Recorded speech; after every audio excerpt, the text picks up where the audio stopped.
Yuk, kita jalan-jalan sebentar ke sebuah negeri dongeng yang agak aneh. Namanya Negara Pulu-Pulu.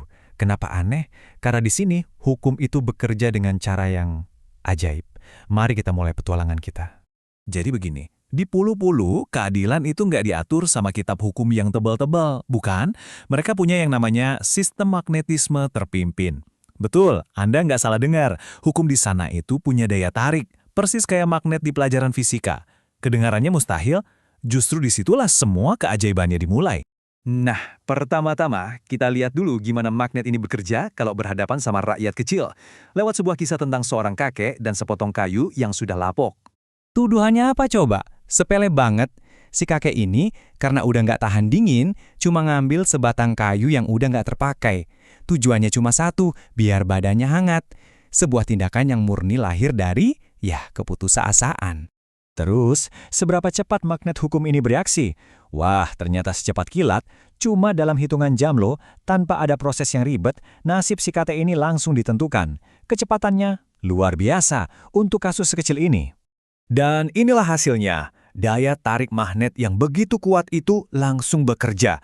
Si kakek seolah kesedot masuk ke dalam sel yang sempit, isinya 40 orang dan tidurnya cuma di atas semen yang dingin. Nasibnya disegel dalam sekejap, cuma gara-gara sebatang kayu. Tapi, disinilah ceritanya jadi makin ajaib.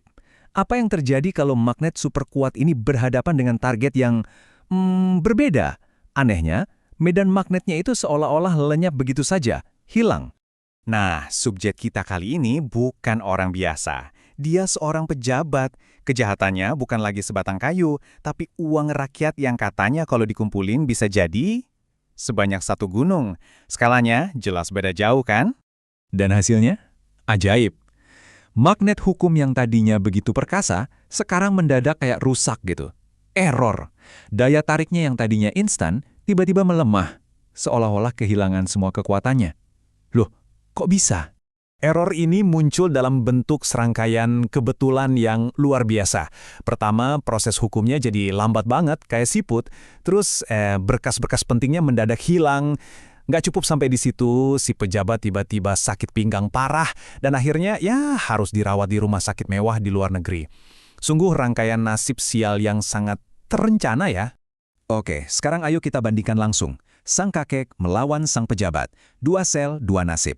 Benar-benar seperti dua dunia yang sama sekali berbeda.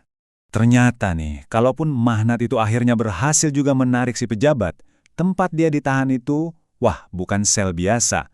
Di Pulu-Pulu, penjara untuk kaum emas alias kalangan elit ini, katanya lebih mirip kayak hotel bintang 5. Fasilitasnya apa aja? Ya tentu ada AC biar kulitnya tetap lembab, ada TV kabel biar nggak ketinggalan berita, tapi yang paling penting ada izin keluar untuk nonton tenis dan belanja di mall. Alasannya demi kesehatan. Ini penjara atau paket liburan mewah yang dibayarin negara sih. Jadi perbedaannya kayak langit dan bumi. Di satu sisi, si kakek prosesnya kilat, selnya sempit. Di sisi lain, si pejabat prosesnya berbelit-belit, fasilitasnya mewah. Hasil akhirnya, si kakek tetap menekani penjara, sementara si pejabat cukup dengan minta maaf di televisi. Nah, ini dia, babak penutup dari drama Sang Pejabat. Sebuah pertunjukan akbar yang disiarkan langsung untuk ditonton oleh seluruh rakyat Pulu-Pulu. Pertama kita lihat kostumnya. Rompi tahanan warna cerah yang dipakainya seolah-olah ini adalah sebuah acara seremonial, bukan proses hukum. Lalu, perhatikan ekspresinya. Bukannya menunjukkan wajah penyesalan, ini malah senyum lebar ke arah kamera. Seolah-olah dia baru saja memenangkan sebuah penghargaan. Dan inilah dia kalimat saktinya, kunci yang bisa membuka semua pintu di Pulu-Pulu. Saya mohon maaf atas kekhilafan ini. Ya, betul, sebuah kekhilafan, bukan sebuah kejahatan.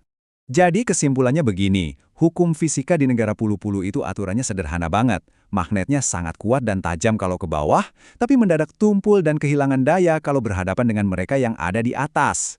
Ini akhirnya meninggalkan kita dengan satu pertanyaan. Kira-kira di dunia nyata ini, ada nggak ya negara dengan magnet hukum seajaib ini? Kuat untuk yang lemah, tapi lemah untuk yang berkuasa? Ataukah ini semua hanyalah dongeng dari negeri Pulu-Pulu? Jawabannya mungkin ada di sekitar kita.